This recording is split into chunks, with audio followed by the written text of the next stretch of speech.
ఈరోజు రాష్ట్రంలో పరిస్థితి ఏమిటి అని అంటే డిఐజీ అనేవాడు మాఫియా డాన్.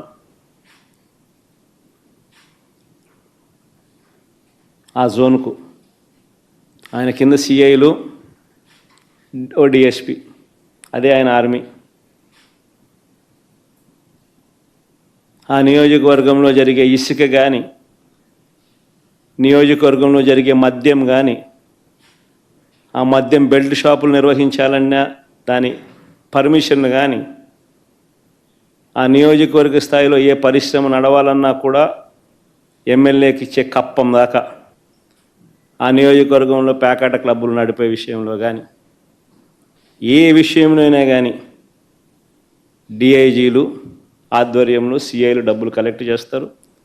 వీళ్ళు ఎమ్మెల్యేలకు ఇస్తా ఉన్నారు రివర్స్.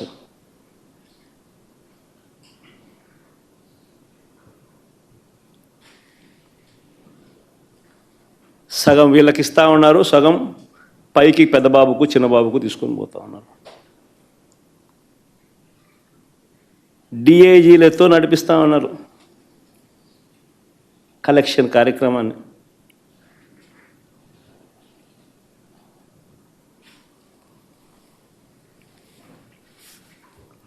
ఇవన్నీ చూసి భరించలేక కొంతమంది ఐపీఎస్ అధికారులు ఈ మధ్యకాలంలోనే చూసాం. Siddharth Kaushal youngster, young IPS officer రాజీనామాలు చేసి వెళ్ళిపోతున్నారు వీఆర్ఎస్లు తీసుకొని.